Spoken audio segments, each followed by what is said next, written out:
Greetings, guys and gaias. I am Desideria, or Jennifer Renee Anthony, and this video is about how I save seeds. Now, seeds are the gift that keeps on giving. And as you can see up here, I've got a book called The Manual of Seed Saving. And I'm using that to refine my already intuitive gardening. And that's what I call what I do, is intuitive gardening.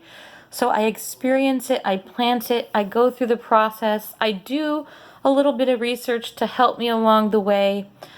I find my own intuitive way to do it, and then if I come across a problem, I reach out to other sources to help lead me in the right direction.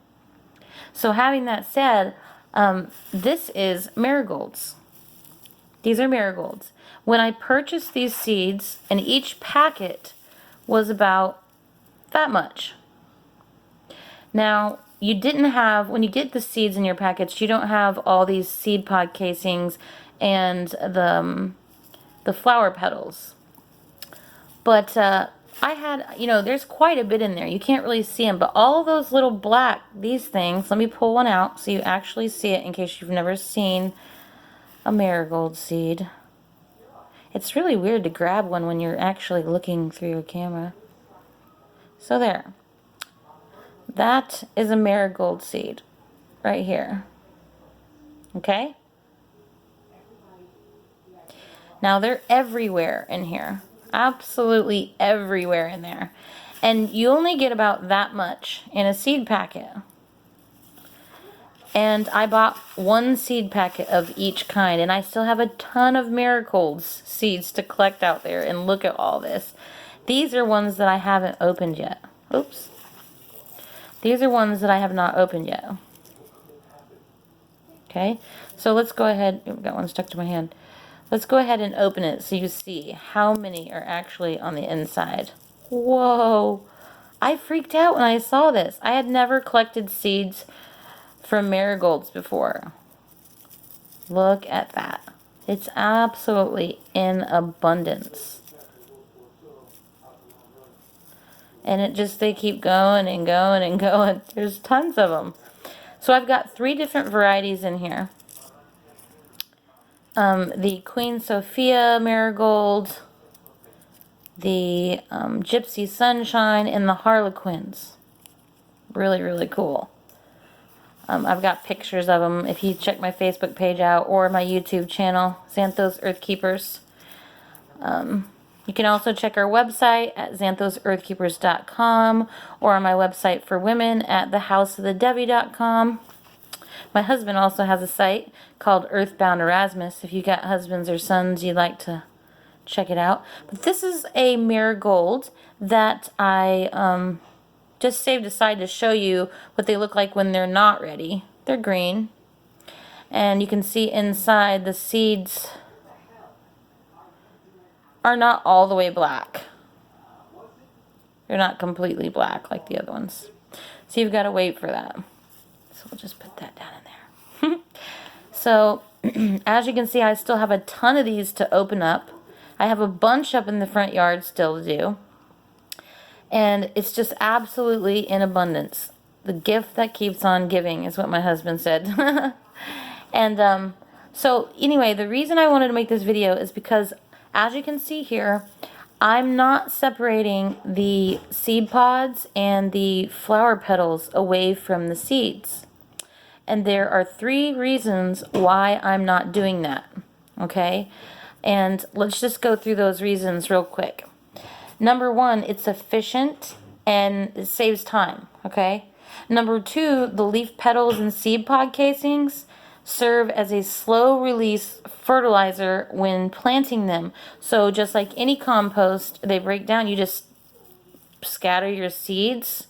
And in these cases, you can scatter marigolds like that because they're so in abundance. You just scatter it with all the leaf petals in case they'll break down and decompose with your soil and be a natural fertilizer for your seeds as they develop. So that's why I did that. And then number 3, they will also absorb any moisture should any moisture ever accidentally get into your mix. The flower petals and the seed pod casings will take up that moisture first, believe it or not. But you don't want any of this to be wet ever. You don't want to ever risk that. So keep them in a cool, dry place, okay, away from the sunlight. And also, yeah, make sure before you do any of this, you got to make sure it's all completely dry. Like these over here are not completely dry. These are my cosmos. Now, let's come up close here.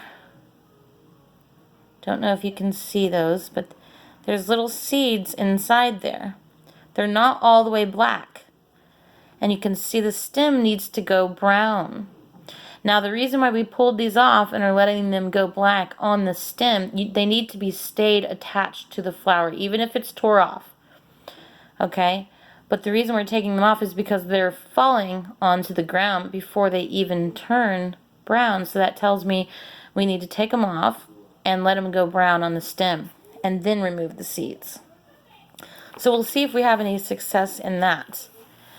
So, and then this, I'll show you, this is my amaranth. Okay, so again, these are the stems, and let's see if I can find one. Yep. This is very tedious work, so to make it easier, you don't really have to separate this. I'm going to pull all these big stems out. I'll put that in my compost. Maybe leave it out for some birds to come and try to use as a nest to help them out a little bit. But this is what it looks like. This is amaranth.